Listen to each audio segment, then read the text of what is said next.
So we were just talking about one of my particular favorite stories. And how it actually should be. And it should be told. So this is the real story. It's how it should be told versus how it is told. Yes, so that makes more sense. Okay, so I'll tell it in the normal how it's told. No, just tell it how it should be. Just tell it how it should be told, fine. Okay, how I think this story should be told. These are real stories that happened most likely to real people, because these are Zen and Buddhist teachings, right? So something crazy happens and somebody makes an attainment, they actually get something, they're going to write it down. Hey, this worked for this person. So here's my favorite story. This master and this student have been training together 25 years. The student has been tortured. He's been beaten up. He's been living in poverty. He's had to, let's say he's a forest monk, so he doesn't get to live anywhere more than 30 days. That's good times. He's had to defend his temple because he's a martial artist. And his master's been torturing him with, what is the sound of one hand clapping, his whole life. Then, the story starts. Two monks, a master and a student, come to cross a river. And the bridge is out. And the river's fairly high, a little bit dangerous. And there's a beautiful young woman on the bank of the river where they're about to cross. And the old master walks over and he throws this beautiful woman over his shoulder, carries her across the river, and then puts her down safe. And they continue walking, right? Him and his student. And his student is furious.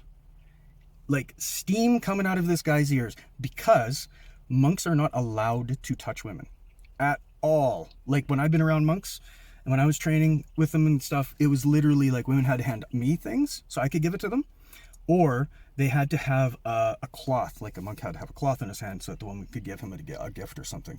It's ritual, right? But I mean, imagine this, right? The ritual being, of course, that you're trying to avoid the temptation, because it's hard enough, right? It's hard enough trying to be a monk without touching a girl. So this young monk, he's been training 20 years. He's what, 35?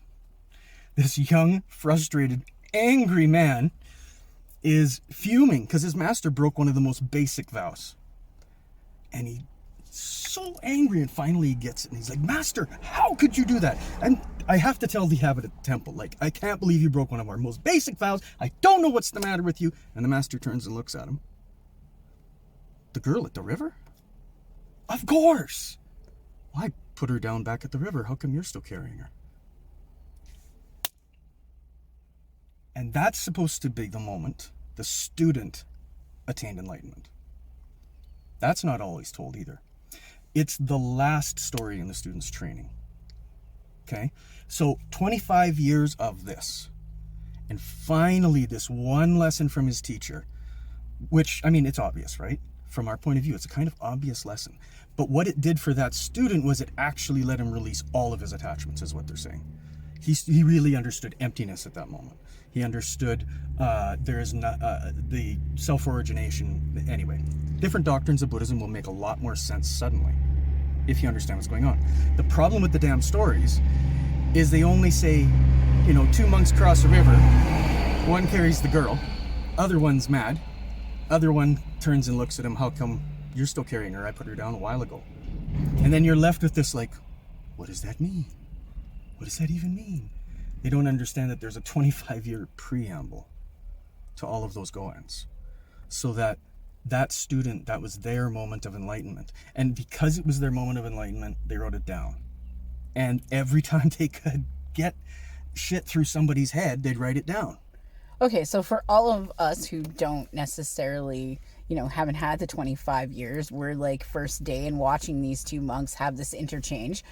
Well, that's why you need to talk first. Exactly. So putting that down means not carrying the stigma of that weight. Like, he had to break his vow briefly, but it was for the good of something more than the vow.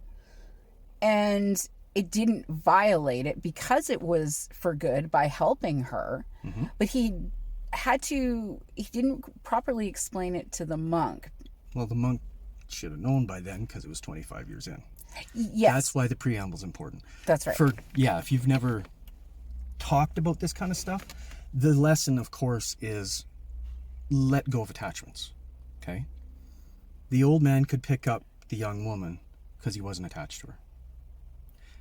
The young man can't, because he would be. That's kind of the moral here, right? So the old man shows his wisdom by being able to do something that is considered impossible right in front of his student. How could you break your vow? You're a monk that's been there for 60 years. You've never broken a vow. But also, isn't it another vow never to leave someone And that's where you're getting at the real in a deal. problem? Because now right? you got to talk about what Buddhism's about. So And you've it's got about compassion. rule number 1 versus rule number 6. Which one's more Exactly. important for the situation? And it's about teaching them that Emptiness- it's not about absolutes. It's Emptiness about is for the the womb of situation. compassion. That's what it means. Emptiness is the womb of compassion. If you understand what emptiness means, which is very simple, it just means that we are all interrelated. There's no such thing as something that exists in a vacuum. Okay? If it wasn't for the bees, we would all die. That's right. Right? It's no mow May up here in Canada. You're not supposed to mow your lawn because the bees. Go bees. So, right? If the bees all die, we all die. That kind of thing. So everything is interrelated. So because that's what they call emptiness, okay? On a very basic idea. Well, when you realize everything's interrelated, then the best thing you can possibly do is help everything for That's yourself, right? If you want to help yourself, you have to help everybody else. So Buddhism is about service. It's about compassion and service. And it's about that overall. So because it doesn't matter if she's male or female, She needed help. she needs help. Help matters. Yes. I'm going to be compassionate. And if there have to be ramifications of my compassion back at the temple, So be it. so be it. But the abbot's not going to give him shit. He's No. the abbot. He'll be like, oh, cool. Hey, and the kid figured it out. Right on, right? Let's write that down. That's right. So this is how this stuff does come about. But this is why I'm saying it's awesome to take it and actually fill in the proverbs, I guess is what they would have been called. I guess they're proverbs, yeah. Right? Kind of. Because they don't make any sense unless Yeah. you actually know more about what the situational thing would have been There's and the a lot culture and of everything else context. involved. The Gongans, the Koans, there's a lot of cultural context. I read the Blue Cliff record and stuff, and I had to go back and read more Buddhism to read that. Blue Again. Cliff record is a whole bunch of these just recorded from different monasteries, because different people would attain enlightenment differently. Right? Yeah. So Different you, experiences. yeah, so it's a great gathering of things because you read that book, and if you have it in context and you realize, okay, this is the very end point for all these people. They made it. They figured it out. They attained enlightenment, whatever that means. This was their final thing that did it. And you take that as a thematic way of reading the book. You start to look at some of the lessons are harsh, some aren't, but they all have the same themes inside them. Every single one. Gravel truck. Yeah. Woo. Watch the big boy go Canada. by. There he is. There he is, making all the noise. Woo, Canada. That's what you got to do. That's right. But yeah, if you take the preamble and then you just look for it thematically, it'll make a lot more sense. Any of them start to make more sense. Yeah. Anyway, there's a whole deep well of stuff if you go down into that. But realistically, it's all pointing at the core of Buddhism, which is it's the Four Noble Truths. It's understanding what emptiness is, and it's understanding what compassion really is. That's it. It's a very, very beautiful, huge system of going deeply into yourself to understand those things within you. And these things in the Blue Cliff record, really, they're like the surface of the water, because you're not able to read them from the right perspective in the first place, right? So you need tons of preamble to have a chance at it. If that makes any sense. Totally. Yeah, fine. Sorry, it pisses me off.